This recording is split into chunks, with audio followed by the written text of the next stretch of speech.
Welcome. Welcome to the gathering at the Cosmic Fire Summit 2025.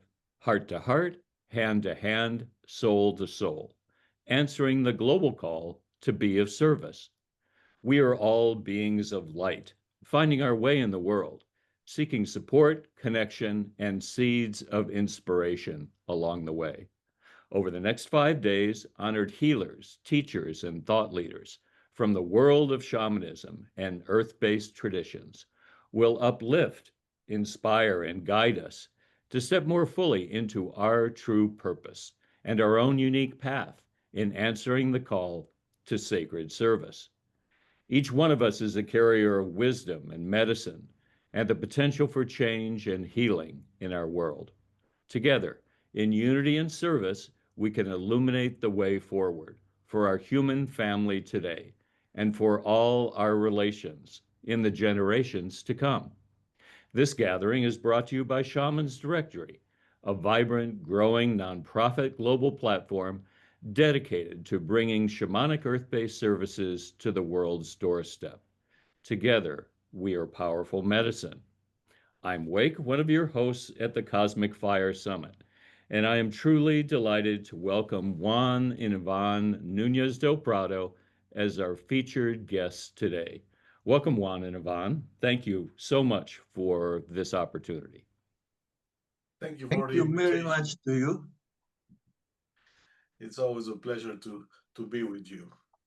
Thank you. And you're such a support of Shaman's Directory. We want to support you and your work, and you're an important part of the global shamanic circle.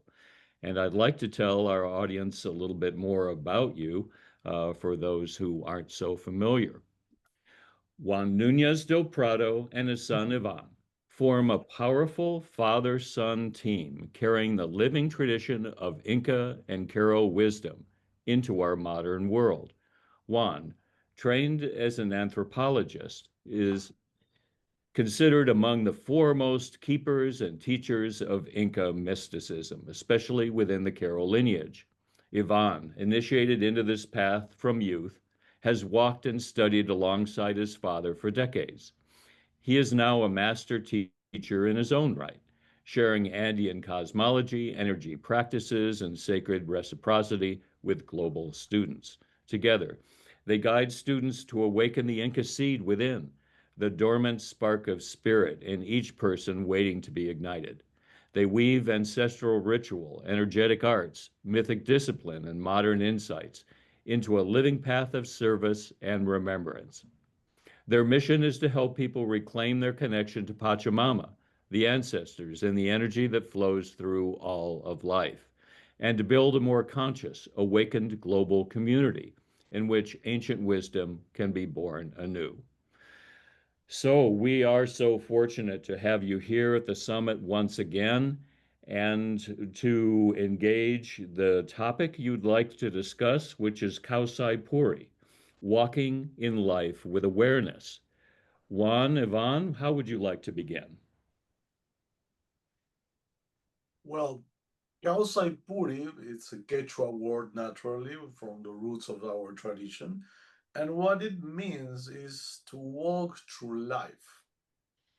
Kausai is life and Puri means to walk. But what it implies is to walk through life in awareness, consciously.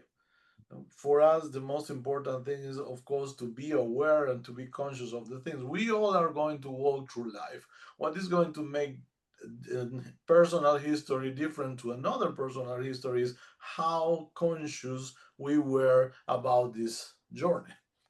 And our tradition is focused in that levels of awareness and how deep you can understand the process of life and the implications of the things you do. So all our practices are based in that, in deepen the awareness of people about life and your relationship with other people and the environment, and how deep you can make this process of life for yourself, how deep you can make your understanding of life The idea is to learn to make it deeper, to make it wider, and to make more and more connections with people and different things in your life, which is going to make it more meaningful, more powerful, and that is for us the aim of life too. Juan, would you like to add anything? Well, we are teaching that uh, just as a result of certain circumstances. In the beginning, it was just academical research. I started that in the way of professional research. And after a while, we find how the research becomes something which could be useful for ourselves. And then we go deeply that we study for with masters for more than 9 years. And after that, we were able to have an overview of what is what we consider this spiritual path. In between, we discover how we're more sophisticated and powerful than we expect in the beginning.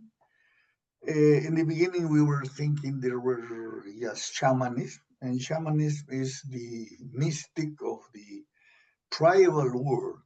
But what we found is something which comes from a more sophisticated world, the world of the civilization of the Incas, which was the most powerful civilization in all the America before the arrival of the Europeans.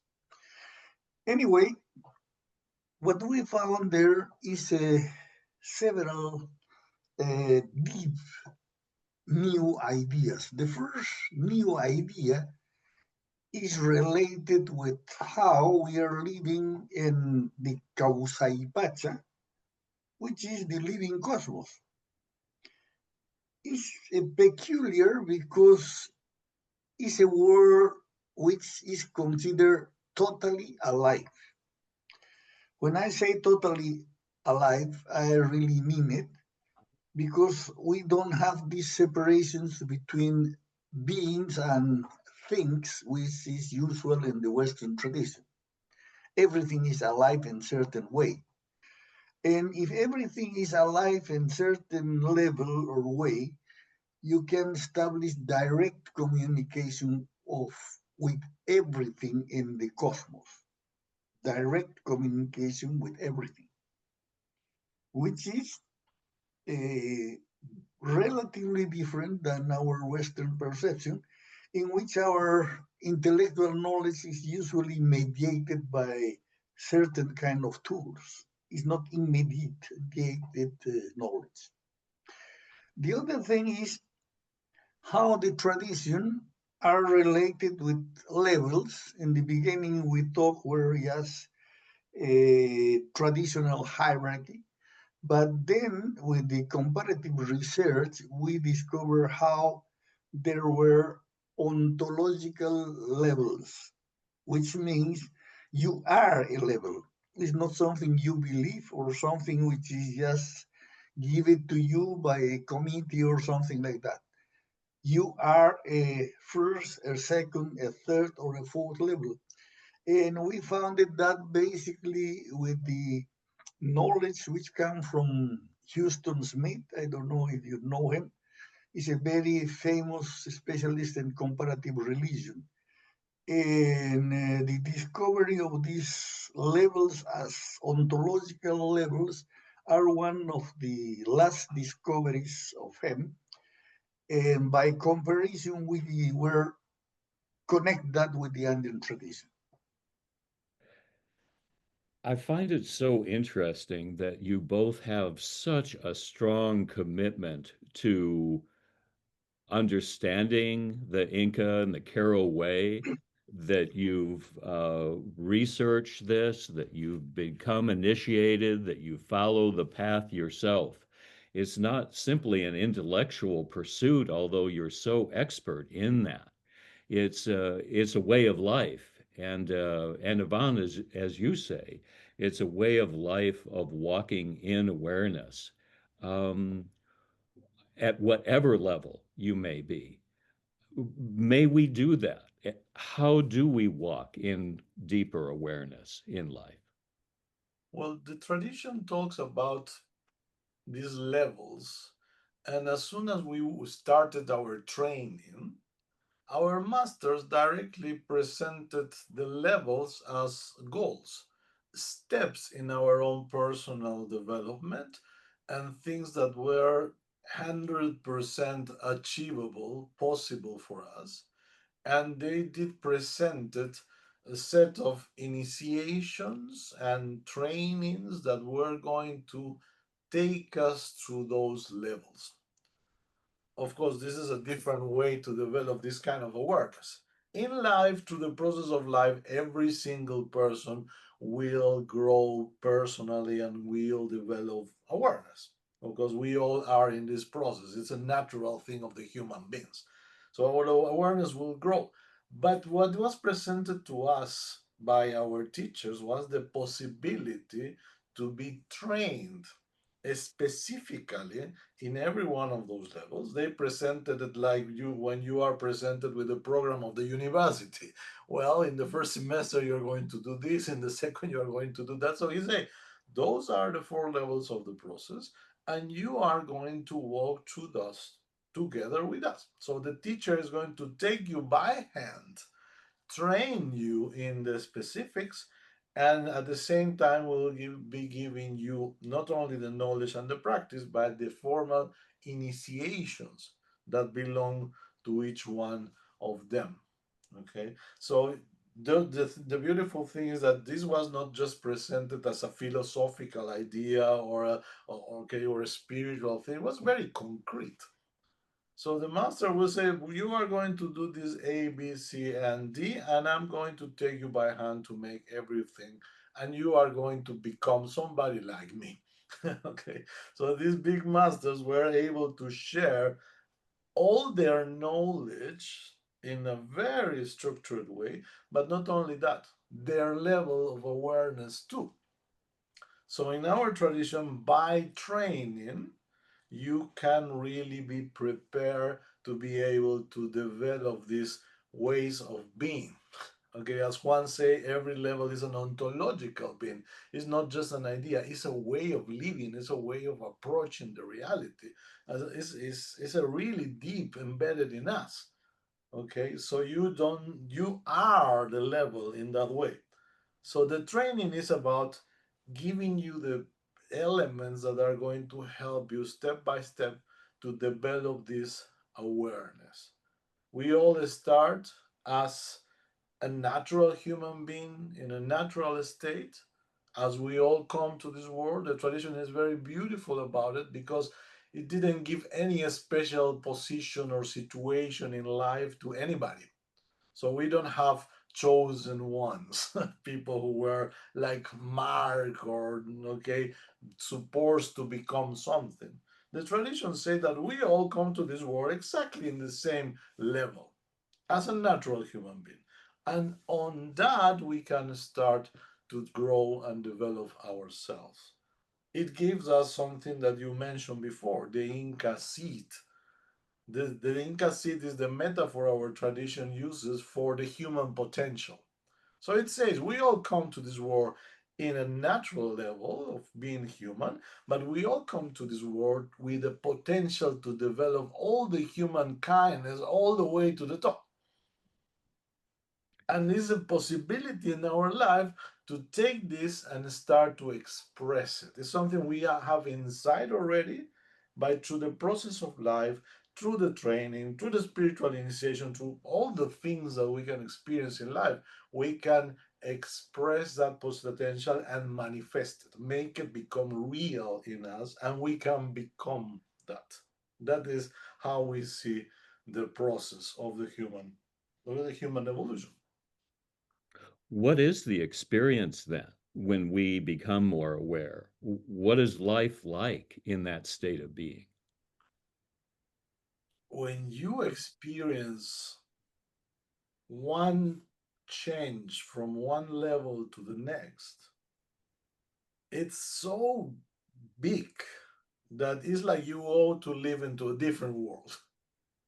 So it's a personal transformation, and you can tell when this step really manifested in you, and you can tell how, as soon as it did, you really start to live in a different world. I mean, it's of course the same world, but your approach to life changes in a way that everything and your relationship with things becomes different.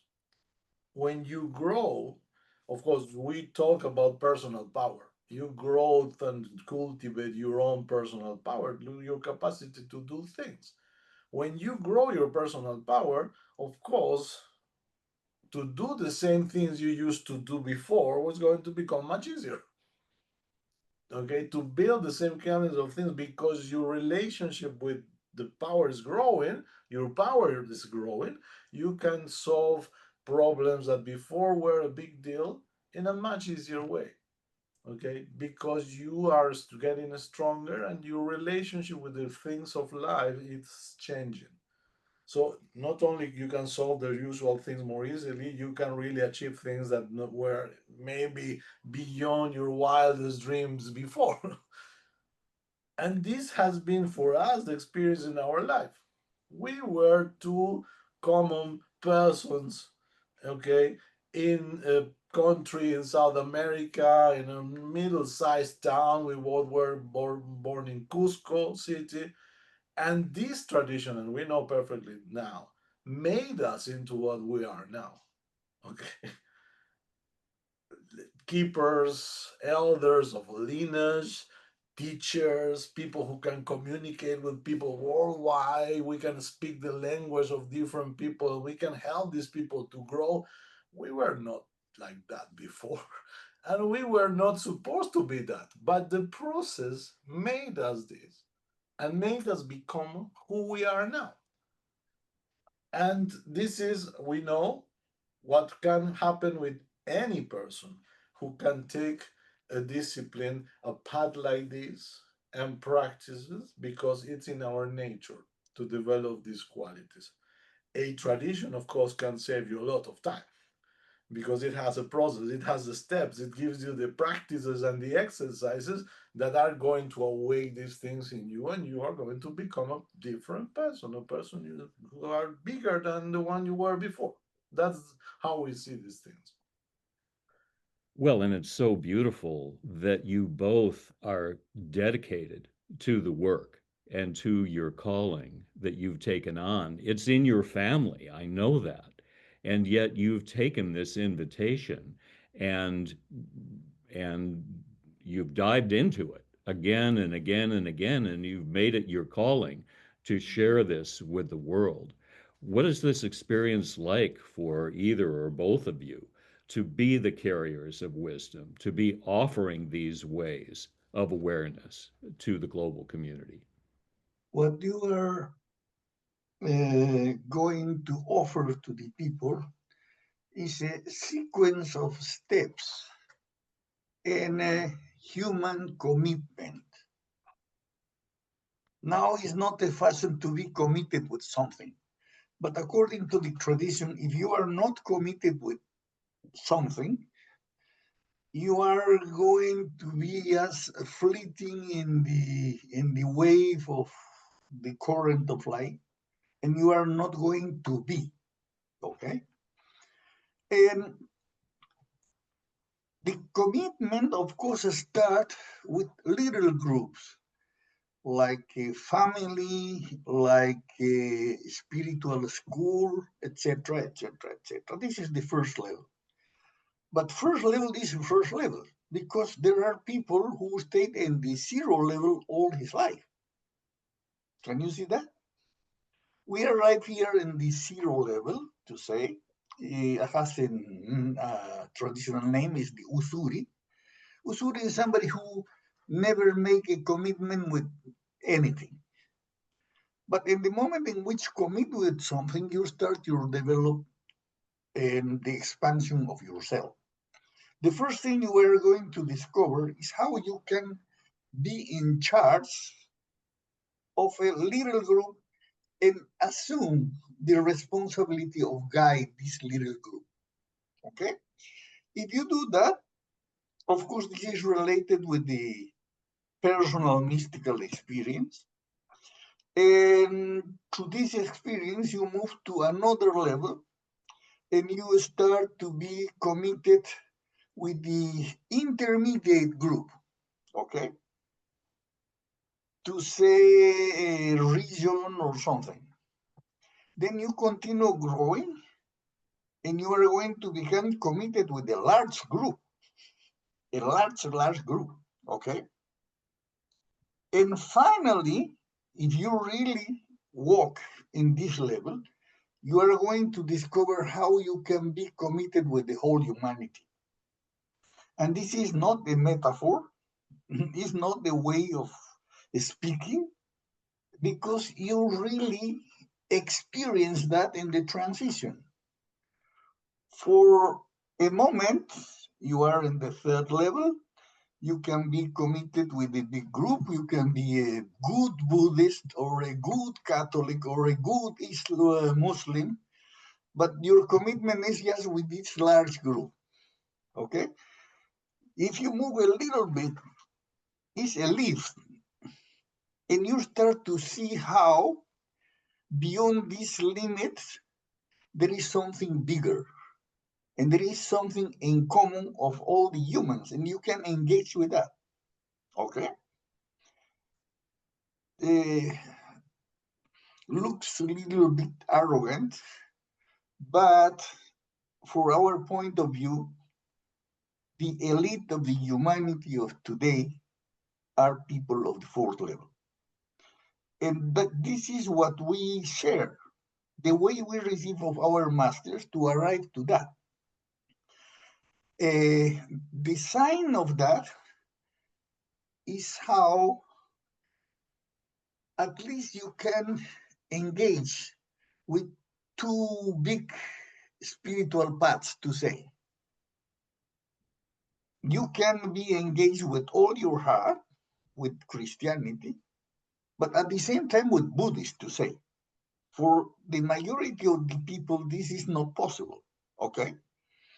If you take a look of the world, the problems in the world are the incapacity of human beings to transcend the spiritual boundaries, okay? If you take a look deeply, the problems, unfortunately, are clashes between Christian and Muslims, Muslims and Jewish, etc., etc. In all these cases, is the incapacity to be beyond these boundaries of your own spiritual traditional training.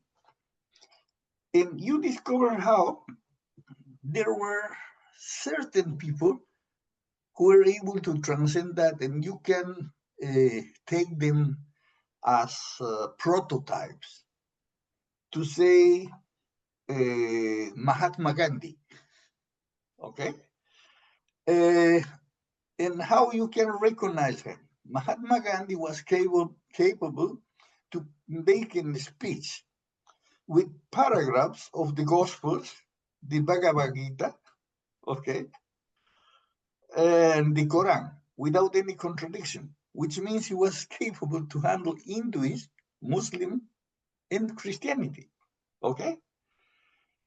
Or today, His Holiness the Dalai Lama. You are not going to find him being against anything, okay? He's just working for the whole humanity. And in one occasion, there were people who manifest how were difficult for them to meditate with the image of Buddha. And he said, okay, if you are not able to do it, just use the image of Jesus Christ, okay? There are these kind of signs show you how they are people who are in this state, and you can identify them as the elite of the world of today. If you really grasp this, you discover how you can be the vehicle of helping people to arrive to this position, the position in which, in a real way, you can become a citizen of the world. Okay? This is not about saying you are a citizen of the world. Of course, you can say you are a global person, but if you are related with certain limited ideology, usually you are going to divide the world in the good and the bad. And this is a sign of what is the state of the general level of the world today. But you discover how you can change it. And you can change it with something which is basically very simple, because it's just the whole tradition is based just in three kinds of exercises. Well, before we get to those, I just want to say how impactful it is that you have taken on this commitment to speak to the global community. And Shaman's Directory and forums such as this speak to that commitment that you've made and the availability of a wider forum. It must be quite exciting for you to see a manifestation in your work on the global stage. Could you speak to something about how you're offering this wisdom so broadly that in a certain way it may lift all of us up? Well, our tradition has a beautiful image that is, of course, part of our training. It talks about what is called in Quechua language the pokpo. Pokpo means bubble. And pokpo is the energy field that is surrounding a human being. So we all have that amount of energy strictly related with ourselves. We have our own energy, our own bubble, as the tradition said. But the tradition vision is not limited to that. The tradition says that there are different levels and sizes of bubbles, bigger and bigger. And you, from your energy field, you can start to relate, you can learn how to relate energetically with this energy field. So the first level will be the one who is able to connect with the small group bubble. Okay, groups of people also have energy fields. As soon as they gather together around something, then they configure a field of energy. So from your own pokpo, from your own energy bubble, you can learn how to connect with these energy bubbles. And those are consecutive bubbles that are one inside of the other.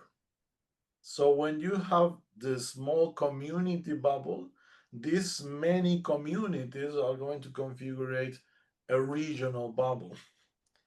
And this regional bubble will eventually configure a national bubble, a large group of people, not yet the whole humanity.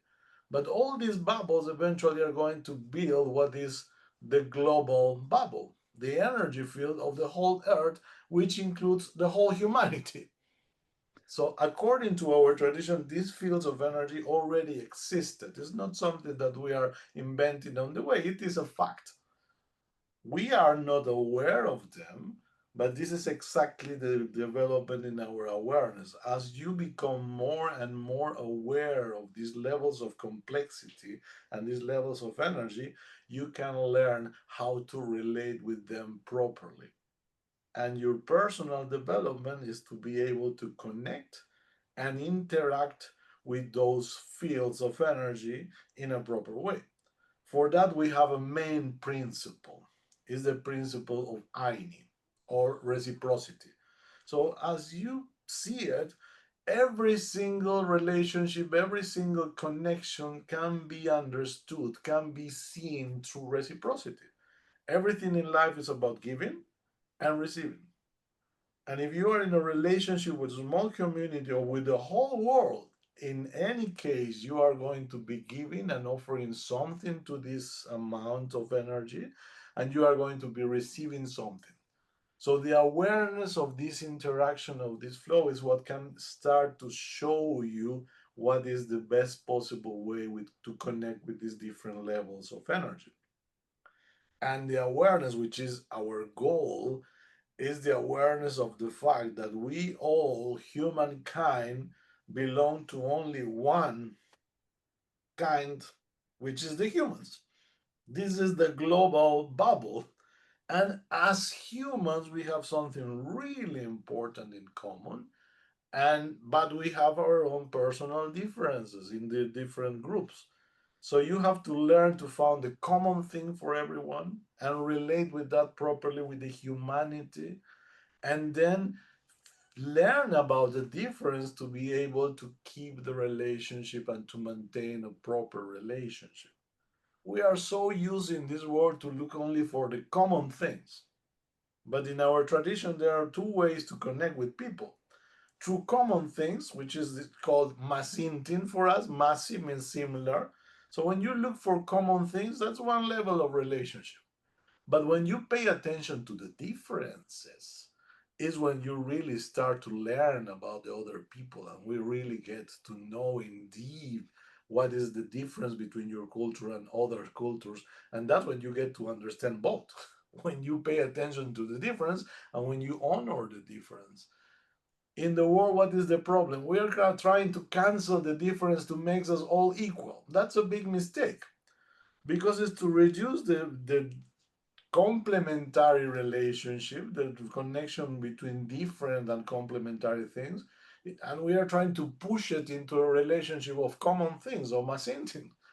But if we are aware of the differences, if you honor and when you take care of the differences, then is when the real learning starts. Then is when you can really start to build the bridges between communities, become religions, between nationalities, when you honor and take care of the differences. And this is the main goal for us. For us, this is called yanantin. Yanantin means to connect complementary and different factors. And very important part of our training is to the awareness of the differences and the proper way to connect with difference. Instead of trying to cancel the difference to make us all equal, we can take the other path. Learn the difference, really make our knowledge richer, because then we know the difference between different groups, and then we can build on those differences. That is the high quality of interchange that we are trying to look for. That is what we call the four-level interchange. Something that Juan mentioned is the characteristic of a four-level person. Somebody who can practice two different traditions without any contradiction. Because you honor one and you honor the other, and you can be in one of the two without any problems. That is really to build a bridge between traditions, and that's what we really believe can be the solution for most of the problems of the world.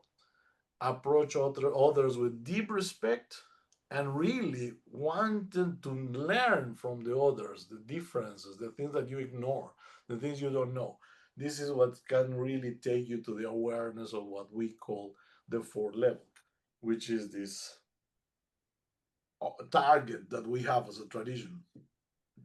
I love, Yvonne, how you're bringing forth practical impact from ancient wisdom, that you're finding a way to apply the holding of differences and similarities in all these different layers and levels of interaction that we have, in addition to showing a pathway where there's a totality, where there's a union with the universal bubble that you inhabit.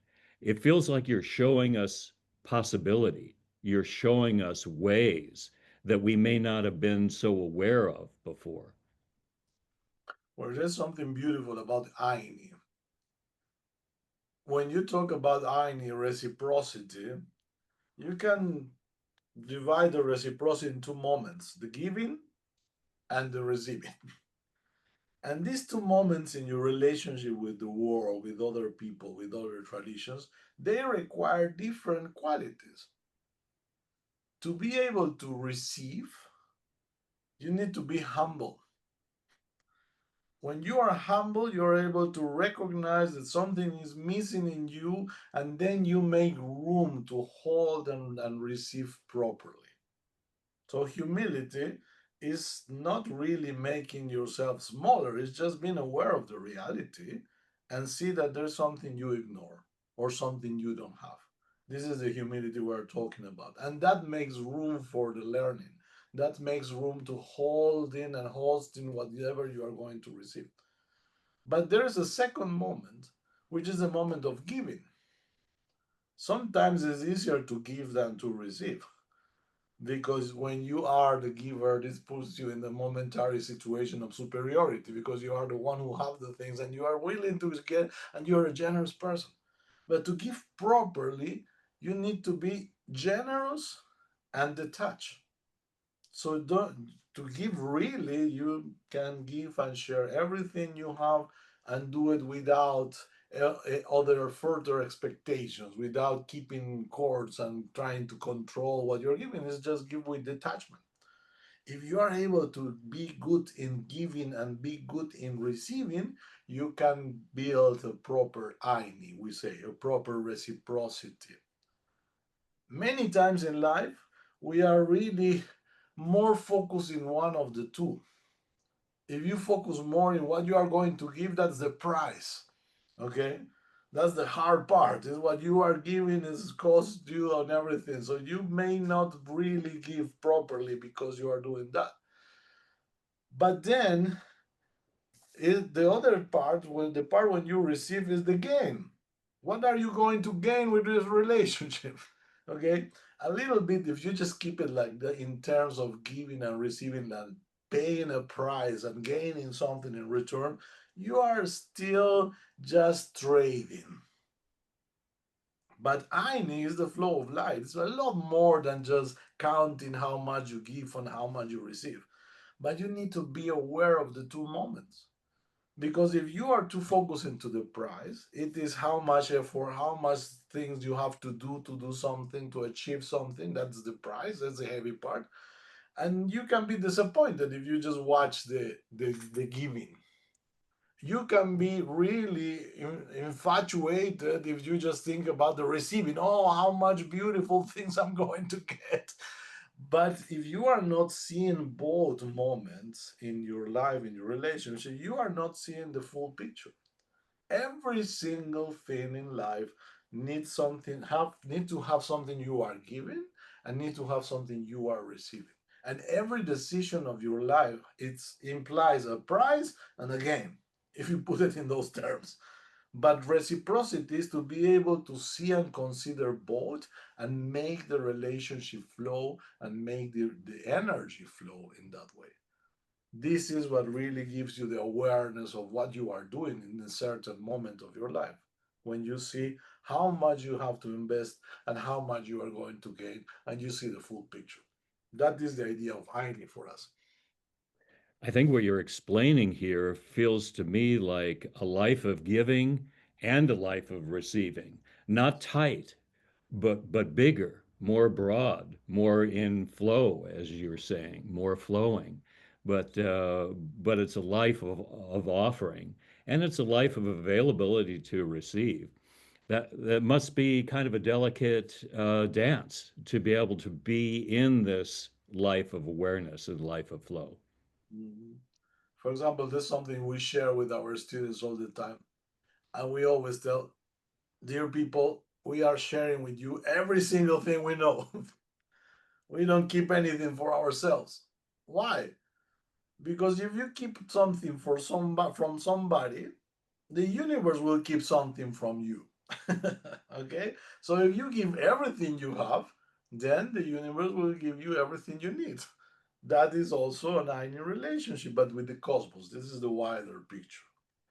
Now, the idea of the tradition is that you don't have the isolated relationships of interchange with every single person.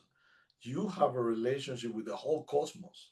And then people and persons happen to be channels for the cosmos for you to interchange. But your relationship of Vine is with the whole reality. And this is the position you can take if you are really aware of that. And then it's really light, because sometimes some people you gave something is not able to return that back to you, is not able to pay that back to you, and that's not necessary. Because if somebody cannot honor something you gave, the universe will take care of that, and you can count with that. If you start to see and trust the Aini with the cosmos, after a while you stop counting because you focus more in just the flow, and you start to feel the flow and the interaction with the universe through every person you meet, through everything you do. And then when you build this trust, then you really take off and start to fly into a different vision and a different kind of relationship with the reality. That's what we really try to share with our people. You're sharing it right now, and we're so appreciative to receive. And Juan, you mentioned a bit ago about practices that we could engage in, or three central practices to grow our seed, to work with our bubble, to expand it in certain ways. Could you mention something about these practices for us? The first thing you need to discover is how you can drive the living energy around you. And you don't need to make a position with your hands or a kind of breathing, etc. For some reason, the masters make the top discovery. First, they discover how we are living in the living cosmos. Everything is alive. Okay? Second, to connect with that energy which is outside yourself, you need just to use your intention. And if you make the intention, the energy is going to flow. To say, in this moment, I have the intention of sharing something with you personally. And in the moment in which I focus in sharing something with you, the energy is flowing between me and you. It doesn't matter in the distance in which you are. The energy is traveling and touching you. Okay? And this is just an act of will, an act of intention. Okay? Well, when you discover that, you already know about the bubble. This bubble belongs to you. If there is something which really belongs to you, it's your bubble. It's yours. It's like your body. Okay? To say it's your energetical body, but you can drive that. And this bubble has something like a skin, which is the limit between you and the reality outside. Okay? You have your own space, and this space is covered by your bubble. But the bubble have a limit, and you are the owner of this limit. Okay? The first thing you learn to do is to open your bubble by the top and pull down by free the light living energy of the cosmos and make it flow through yourself. It's something absolutely simple. If you just really focus in opening something around yourself and pulling down the light living energy which is above yourself, in certain moment you are going to feel a flow of energy. Okay? When you feel that flow, you are going to perceive how this is lighter than the energy which was before. And when you realize that, you are going to perceive by contrast how there are certain amounts of heavy energy in yourself. Okay? When you arrive to that perception, you make the intention of sharing this with Mother Earth, send it down. Okay? According to the tradition, Mother Earth is going to eat it. It's going to eat your heaviness. Well, with the fashion of ecology and all those things today, you are going to really be agitated of releasing our heavy energy to the earth. Maybe we are polluting that. But this is a very practical tradition. This is not the tradition of people who speculate. It's a tradition of people who see. And they saw what happened when you have a harvest. You cut the plants, you take the fruits for yourself, you put it at home, but the remaining, you chop it and you put it to the ground, and you are fertilizing the earth, okay? The word for the fertilizers in Quechua is guano, and your heavy energy is guano, is food for Mother Earth. If you really grasp that by perception, you're going to become an ecological being because you are recycling heaviness starting in you. Can you see that? And it's just one performance which is enough to take you to say until the enlightenment. And the masters make that statement. They say, if you learn how to perform saminchakui, which is the name of the technique, you can be taken into the enlightenment. And the logic of that is very simple. Inside yourself, you have a seed, okay? And this seed is the whole potential of human beings to develop themselves. The metaphor of the seed is a little tiny portion of matter. But if you activate that, there is a lot of complexity there. And I'm not talking about the tree. I'm talking about the little potato plant. If you compare the seed with the plant which emerged, the plant is something amazingly complex, and the potential is in the seed. And the metaphor, if you want to say, but it's not a metaphor, at the end, you discover how it's totally real. If you make flow the energy through yourself, something, your inner self is going to be awake, and you are going to discover how you are growing. You are going to start a process like a germination, like the germination of a seed. And when you start that, this is going to go on by himself. I cannot refer to something more easy than this. How beautiful, Juan, to provide a pathway, a practical practice to begin to nurture this awareness and to have it grow and let the flow of energy come through us. I must say with you both, you're so infused with the lineage ways and practices. Uh, do you find yourself finding something new within the lineage, within your teachings, within your experience in a day to day? Do you find yourself evolving in your own awareness, in your own ability to offer, which feels so complete at this moment? Well, It's one thing been which was awake in us is a deep curiosity.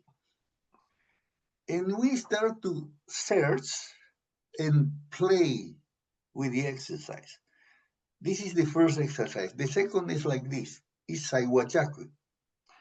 After you donate to Mother Earth the heaviness, she digests it, but you give it to her something. And if you give something, you are entitled of asking something. The next thing is ask her to give you back what you give it. And she's going to give you her Sami. It's living energy. But the taste of that is different than the other. Okay?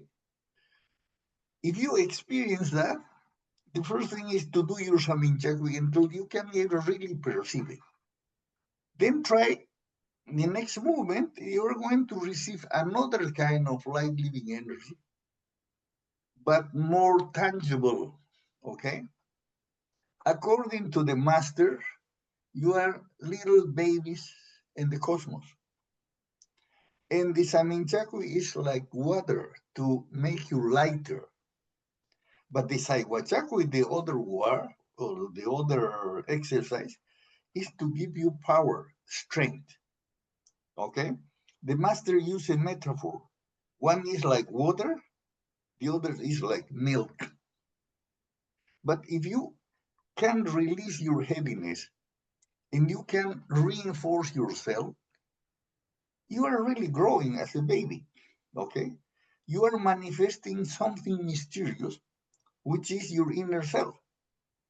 I say we become totally curious and we use the comparative research and we found how the idea of the seed is not just an idiosyncratic thing of our tradition. Because Carl Jung discovered that factor is one of the archetype of the collective unconscious and is the self. It's something which really exists in you and is the center of your psyche. This is psychology, okay? It's a strong science. And the strong science can blend with the tradition in which we are. The next question is how the Andean Indians found that. And we need to explain something so beautiful and powerful. In people who was in the bottom of the society, of the Peruvian society, the Andean Indians were in the bottom of that society. How they achieved that? And they give us a track. They say they were descendants of the Incas. Inca Chauchu is the name. Then we start to research the Incas. And we found how they trigger this amazing set of techniques. Was the 15th century, and the Incas were just a little group. And they are starting to expand, okay? Then one specific Inca make an alliance with somebody else in the south of Cusco, in Urcos. He make an alliance with another king, with little kingdoms like the medieval kingdoms of Europe, okay? And he was making the alliance with this king. And when he was making the alliance with him, the king invited him to visit and worship Hershwaka, a foreign god, okay? And when this guy was worshiping the foreign god, received the revelation of, and because he was performing or honoring a foreign god in the moment which he received the touch of the mighty God, he understood how the mighty God liked to merge with the gods of others. It happened in which they invite all the foreign religions with their icons, with their ritual performance, and put it together. Okay? This is the beginning of the whole thing. Taje. Taje is to integrate. Taje is to join. And the name which was given to the god, but usually the metaphysical religion are exclusivist. Okay? I have a God. Of course, my God is a true God. But the way in which we connect with them is the right way. Your way is not. Okay? This is exclusivism. But in the 15th century, they found a way to honor the diversity, what Ivan was suggesting you in Yananti. And then in 100 years, they were able to build an empire bigger than the Roman Empire. The Roman Empire was built in 400 years, which means the Incas were 4 times more efficient than the Romans, integrating, okay? And they found the key. Well, I feel that you are both take masters. You are both people who are offering your wisdom, ancient and fresh, and bringing people together as a result. I believe that I want to get to your offerings. I want to get to what you have to offer that people may learn more of the techniques and the practices and the devotion that you have to this path. And before that, are there any final words you'd like to offer the global audience about this opportunity we have to be of service and to have not only personal but community and global impact as a result? Well, I think we are talking a lot about globalization. It is today a fact. We are connected and we can receive information and we can learn from all the traditions in the world. It's so easy today. What is needed is a proper approach to do that. To be really a global citizen, a citizen of the future world, you need to learn how to approach the different traditions and yours with deep respect, to honor them, and if possible, to try to learn from them the things you ignore. If we move in that way, we can start to build the bridges that are finally going to build the global community, the global tribe. Somebody likes to call it like that, but it's not a tribe. It's really a massive articulation that it needs to be built, and it needs to be built with respect and honor. Not trying to impose our ideas to other people and make them do the things in the way we do, but trying to learn from them and maybe gathering new ways of doing that we completely ignore. That is what is going to build the global society. And if you are in this attitude already of respect and care, certainly you are becoming one of the elite people of the world today. That is the goal of our tradition, to take everyone who practice to be able to do that, to be able to start living in what we call the Taripa Pacha. There is a prophecy in our tradition and in our gift. We are going to talk about this a little bit. Is the prophecy of how the world is going to become, how the world is becoming. And the very definition of it is the time of the human understanding. That's what Taripa Pacha means. The time of the human re-meeting. So when we are finally going to realize that we all are humans, and as humans, everything we produce is as valuable, and we are able to treasure that and to share that between us, we can really build that dream, which is the global community with respect and care and peace, of course. What a beautiful confluence with bringing forth this medicine in the realm of the Tarapai Pacha, in the realm where we are coming to meet ourselves again, and anew, perhaps, that we're creating that greater respect for one another. I wonder, Ivan, if this would be a good time to tell about your offerings, to work more personally with you and Juan, to develop our capabilities in all these regards. Well, we regularly have teachings, classes. Our main work is what we call Hatun Karpai. It's a 10-day initiation that we perform in Peru working with power places. That is for us, and it has been always the base of our teaching. But we also have seminars regularly, not only in our country, but abroad. We visit different countries. For example, during the next month, we're going to be teaching in Germany, in Italy, and in Greece, in Europe. Early next year, we're going to be teaching in the US. So we keep doing that. And since COVID, we have been teaching online. And I share with you a link for our next class online. These are very two special classes that we are going to have before the end of the year. One is Chaupi, the middle part of the tradition, which is related with Munai, the power of love and will, and how to be able to cultivate these capacities in you and how to handle this aspect of the human reality. And then the second one is what we call the master class, which in contrary to the usual master classes that people teaches, is not a short class to give you just a hint about what we are doing. In the contrary, what we call the master class, and that's what our offer is, a class that gives you the big background of how we have become teachers of this tradition and the main tools we use to be able to share this knowledge to the people and to translate the traditions from our traditional world to the world language and people can that anybody can follow from any place in the world.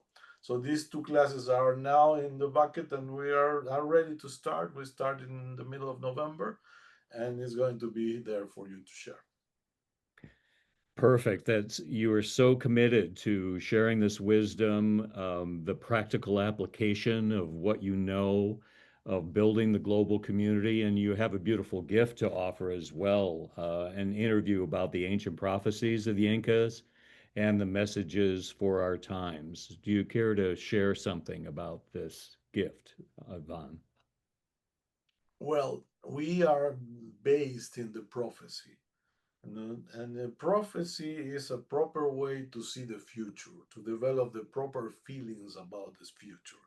And this prophecy is called the prophecy of the returning back of the Inca, the returning back of the awareness of what we call the sixth level. The Inca is the enlightened.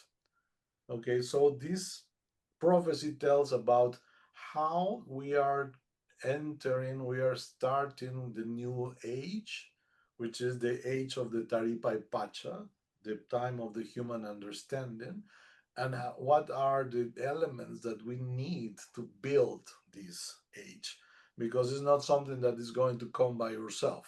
People will have to build this for everybody to share, and every person who like you and the people of your team who are building connections and trying to share this knowledge with people globally are working, we are working in the same path to build the Taripai Pacha. And the Taripai Pacha is a way to see the future with hope, to know that we can build something really beautiful and we can solve the big problems of the world. That is the prophecy we base our work in. And of course, the legends and the history that gave us a proper way to relate with our past, okay, to create the proper feelings to the past. So this is what we share in this little video that we did some time ago and that everybody can really enjoy if they take a moment to share with us. And how interesting, Ivan and Juan, that these ancient traditions become so currently applicable, so important to share right now. Don't you think that's incredible in and of itself? Well, it's something which is already happened.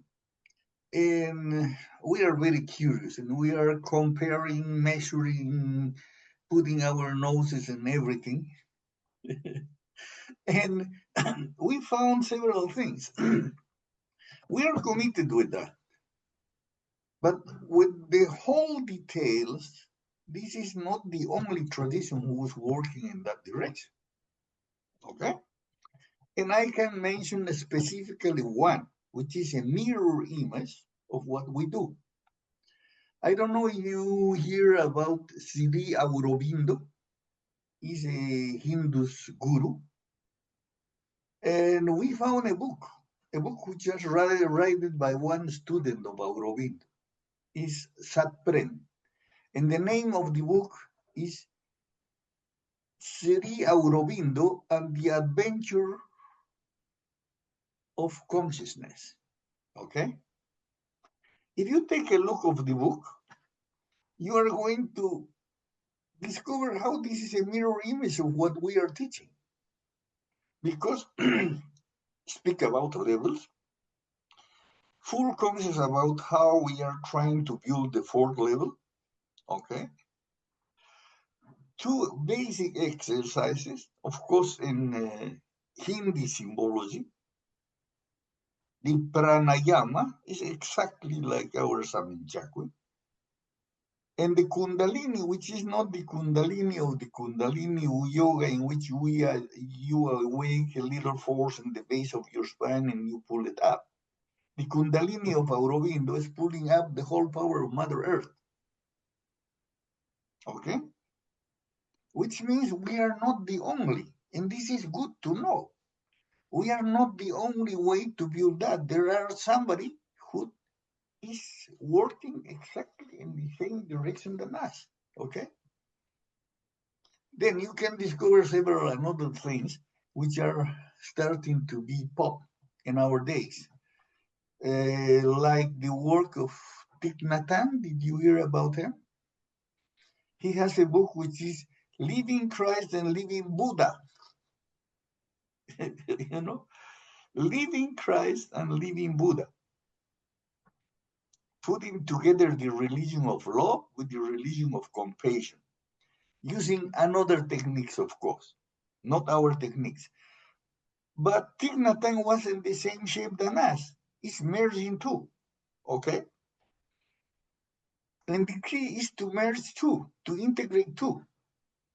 This is the key step.